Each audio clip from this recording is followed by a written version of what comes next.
Bonjour à tous, je viens de se retrouver pour une nouvelle vidéo sur le positionnement CSS des éléments. Donc on va déjà voir comment est-ce qu'on peut changer le comportement d'un élément pour le positionner de façon différente par rapport à différents autres éléments. Ensuite on verra comment vraiment paramétrer la position d'un élément au pixel perfect. Donc comment le placer à un pixel perfect par rapport à la fenêtre, par rapport à un autre élément.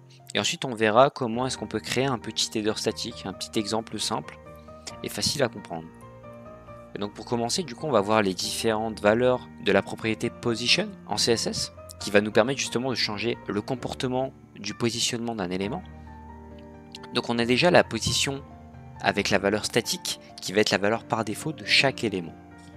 Ensuite, on aura la position avec la valeur relative, donc c'est la première qui change, et elle va permettre de positionner un élément par rapport à sa position initiale.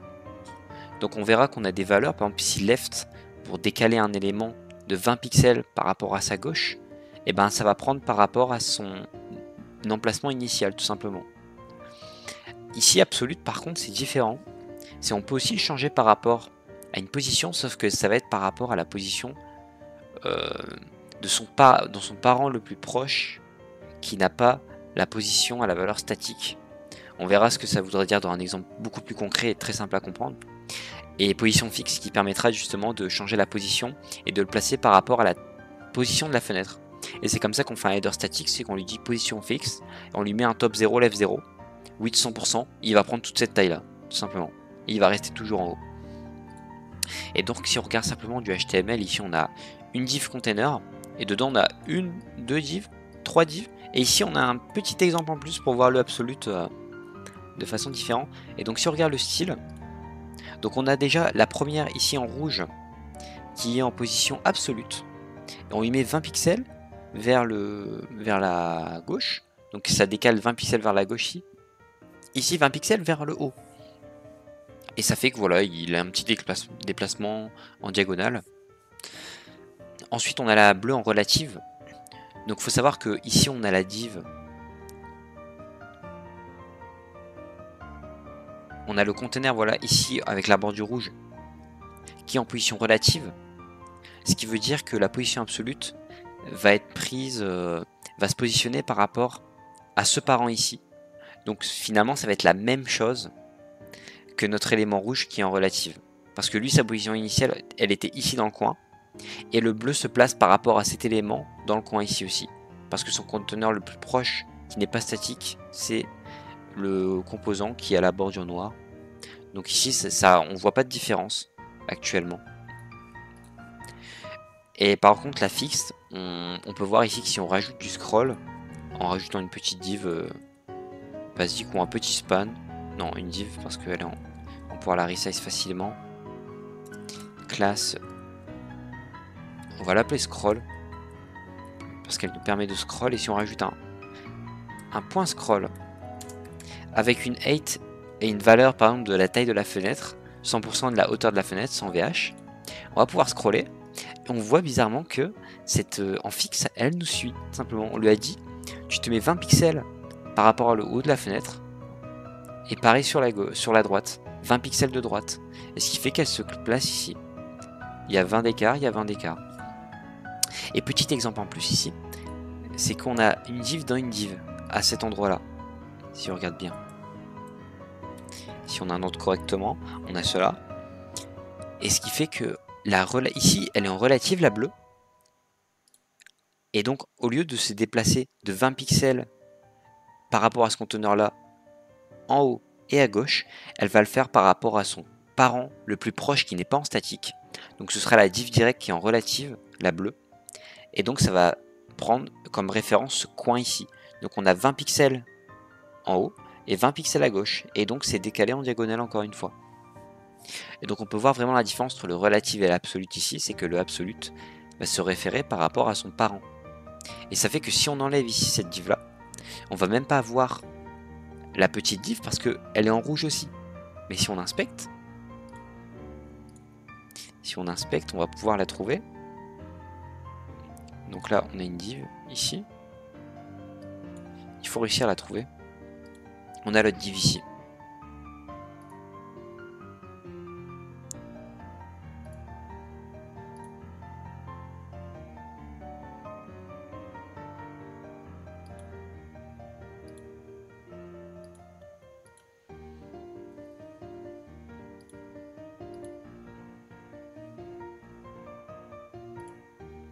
Hein, je me demandais pourquoi la taille changeait, c'est parce que, ok.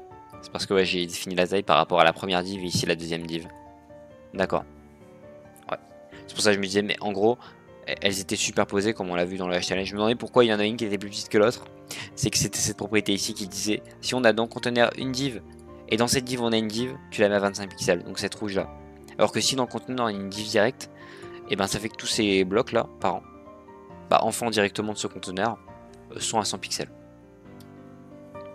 Ensuite, en termes de placement, du coup, l'élément doit être positionné, donc différent de statique, hein, c'est ce que j'ai expliqué. Et on a du coup top, right, bottom et left, qui sont soit en pixels ou à la limite en pourcentage. Les deux se valent, après il n'y a aucune unité qui...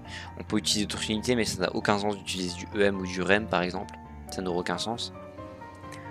Donc on l'a vu, simplement top c'est pour décaler par rapport vers le haut, donc c'est pour techniquement baisser un élément. Bottom c'est pour le monter, là je parle quand on met des valeurs positives. Parce que si on met des valeurs négatives, par exemple un top à moins 10 pixels, ça va faire que l'élément, si de base il était à cet endroit-là, il va monter de 10 pixels en haut. Moi, je peux le montrer directement. Par exemple sur l'élément rouge, top à moins 20 pixels, et ben on voit qu'il commence à monter. Et on peut monter encore, moins 30 pixels, il va encore monter. Simplement. Mais là je parle vraiment du coup, hop, d'éléments qui sont en valeur positive. Donc bottom va le faire remonter. Left va le faire aller à droite et le right va le faire aller à gauche. C'est un petit peu contre-intuitif. Et ensuite, du coup, on va voir la petite création d'un header. Donc il y a 3 étapes à respecter, 3 grosses étapes. Il faut créer déjà, moi je conseille de créer la structure HTML. Donc si vous êtes déjà assez à l'aise avec le HTML, vous créez la structure correctement. Et à partir de cette structure, du coup, vous savez comment vous allez coder votre style, votre CSS. Donc ensuite, il faut écrire le style de la page, en liant cette feuille de style au HTML comme je le fais toujours dans chaque exemple. Et ensuite il faut positionner le header en fixe et lui mettre un top 0 et left 0 pour qu'il reste toujours en haut. Et donc on va voir ce que ça donne. Très simplement. Donc si on ouvre avec Live Server, déjà on a ça. Donc on voit quand même qu'on a une certaine responsivité. Responsivité, c'est-à-dire que là on a une version mobile et là on a une version PC et on voit que ça reste correct. Bon, c'est très simplifié, mais on a quand même quelque chose et on va voir comment est-ce qu'on fait ça. On va beaucoup l'étayer dans la prochaine vidéo. Alors déjà, comment ça se passe? On va regarder comment ça se passe. Donc on a ici déjà le header. Donc ici le header qui sera tout ce bloc gris foncé, qui sera en fixe. Quand on voit qu'on scroll, il reste positionné correctement. Ensuite on aura du coup une div dans cette banner. Donc cette div va contenir simplement un background image URL qui va lui permettre de mettre en fond directement une image. Et ensuite du coup on aura un petit contenu et une div avec une valeur de plus de 100 VH pour pouvoir scroller et voir ce position de fixed. Et donc si on regarde en CSS ici, déjà on voit que j'ai mis des variables quand même pour les couleurs pour respecter une certaine cohérence dans le code simplement du CSS. Ici j'ai enlevé les margins et les paddings par défaut et j'ai changé les polices par défaut du body, parce que sinon c'est vraiment horrible. Voilà, c'est pour ça aussi l'intérêt d'un reset. Bon là c'est un reset extrêmement simplifié. Donc là simplement j'utilise mes couleurs, je mets un fond, une couleur. Je mets un padding ici de 20 px qui va faire que c'est cet espacement qu'on voit entre mon logo et tous les éléments, c'est ces 20 pixels qui sont autour de l'élément. C'est ça l'avantage du padding, c'est comparé aux margines, s'il y avait une margine, c'est que le fond n'est pas dans l'espacement.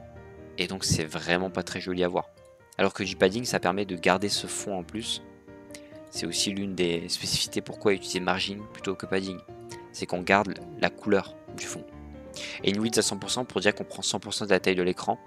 Vu que le header, son parent qui va se référencer le plus, le parent qui va le permettre justement de se positionner même par rapport à sa width. Pour savoir quelle width il prend, 100% de son parent, ça va être le HTML du coup. Parce que c'est son parent le plus proche. C'est le body. Ensuite la classe mon logo, on lui met simplement une size à 24 pixels et un petit bold, histoire qu'il ressorte un peu plus.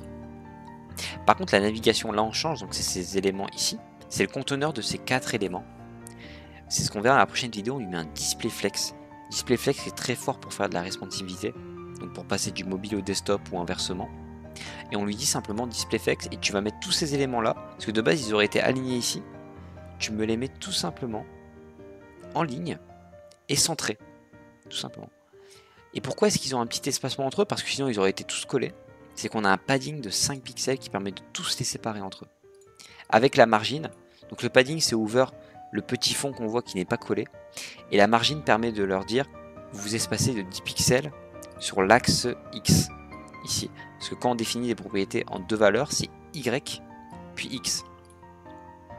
Et on lui dit aussi, parce que par défaut, la balise A a un soulignement, on lui dit tu nous l'enlèves parce qu'on préfère quelque chose de beaucoup plus stylisé. Et ici, au over, donc un petit pseudo-élément qu'on verra aussi dans la prochaine vidéo, qui dit que quand on met son curseur sur un lien, on va changer le fond et on va lui rajouter des radius pour avoir cet effet un peu plus stylé, un peu plus beaucoup moins carré, pour casser cet effet de bloc. Ensuite, la banner, tout simplement, la propriété background image à URL, et on lui donne la valeur de l'image qu'on trouve dans le dossier public, qui est en format webpage. Pourquoi le webpage? Parce que c'est beaucoup plus léger et c'est déjà compressé. Donc la page se charge beaucoup plus vite. C'est une habitude qu'il faut prendre rapidement. Et donc c'est pour ça que même moi, dans ces tutos-là, je préfère vraiment donner l'exemple. Simplement, là, ici, je place l'image au centre parce que sinon, elle serait vers le haut et c'est un peu moins centré. On peut le voir, même si, bon, si on réduit la taille, c'est beaucoup plus flagrant, voilà. Alors qu'ici, centré, ça rendrait un petit peu mieux. Donc on va remettre à 400 quand même. Et pourquoi cover? Pour que ça puisse aussi zoomer correctement l'image. Que ça prenne soit toute la taille de la hauteur de l'image, soit toute la largeur. Bon, ici, ça prend toute la largeur vu que la largeur est plus grande. Et on a un petit zoom par rapport à la hauteur. On voit pas tout, mais c'est l'avantage de cover, c'est qu'au moins ça ne déforme pas l'image. Parce que sinon, elle a leur contain, mais là, ça va être beaucoup moins joli. Tout simplement. Et ici, scroll simplement qui permet de scroller. Et donc, la propriété importante ici, on l'a dit, c'est la position de fixed. Pour que cette header soit bien positionné et qui puisse rester. Parce que si on enlève le fixe, voilà, on voit que ça reste un élément qui va rester dans le flux HTML et donc quand on va scroller, il va disparaître. Alors que si on rajoute fixe, il va être positionné correctement. Et pourquoi il est par défaut bien positionné? Parce que par défaut, la valeur top est à 0 et la valeur left est à 0, tout simplement. Alors que si par exemple, bon, je peux mettre right à 0, c'est la même chose, vu que width à 100%. Ah non, c'est pas la même chose. Ah, c'est pas la même chose parce qu'il y a du padding qui doit dépasser. Ça doit être pour ça, le padding doit le faire dépasser peut-être. Ah, c'est ça. Donc il faudrait utiliser la propriété calque. Moins 40 pixels. Ah, et là, je pense qu'on a quelque chose de correct. Si on met right, c'est ça. Donc en fait, il faut savoir aussi que la propriété width, quand on dit 100% de la width, c'est le contenu qui va prendre 100% de la tête de la fenêtre. Donc le padding va être rajouté ensuite. Donc c'est 100% plus 40 pixels. Ce qui faisait beaucoup plus que la taille de la fenêtre. Et donc on pouvait avoir de l'overflow. C'est-à-dire pouvoir scroller sur l'horizontale alors qu'on ne voulait pas. Et donc on a cette propriété calque qui va nous permettre de faire un calcul entre deux unités différentes. Donc on va lui dire sur les 100%, tu vas m'enlever les 40 pixels qui sont égales finalement au padding à droite et à gauche. Parce qu'il y en a deux. Il y en a un à droite et un à gauche qui fait 40 pixels. Et voilà, on a résolu voilà, un tout petit bug. Ça arrive à tout le monde un peu d'oublier ça, c'est le padding et la width. N'est pas la width ne comprend pas le padding. Et ça peut nous faire arriver à des petits problèmes comme ça. C'est pour ça que la propriété calque ici est beaucoup utilisée quand on a du padding et quand on veut définir une width. Et donc dans la prochaine vidéo, justement, on verra tous ces pseudo-éléments. Donc notamment les pseudo-éléments d'événements, donc le hover comme on a vu quand on passe le curseur sur la souris. Le focus sera plus pour les inputs ou les éléments qui seront accessibles. On verra aussi les before et les after, donc qui sont deux pseudo-éléments qui sont présents sur chaque balise HTML quand on les définit, qui ont une petite particularité qui permet de faire des choses vraiment intéressantes, notamment sur des liens. On verra une petite animation de lien sympa quand on va ouvrir le lien. Il y aura un petit trait qui va apparaître ou disparaître au gré de l'exemple. Et aussi on verra des propriétés, des pseudo-éléments encore une fois, mais qui permettent de sélectionner des éléments dans une structure HTML spécifique. Par exemple ici ça va nous permettre de sélectionner le dernier élément et ici un élément, ou par exemple les éléments pairs, en positionnement les éléments impairs. On verra tout ça dans la prochaine vidéo. Et du coup, vous trouverez dans la description un lien vers ce GitHub, donc le code que j'ai utilisé et que j'ai présenté. Vous trouverez aussi en description les liens vers mes réseaux sociaux, ainsi que un lien vers la musique que j'ai utilisée dans cette vidéo. Et du coup, je vous souhaite une très bonne journée et à la prochaine vidéo.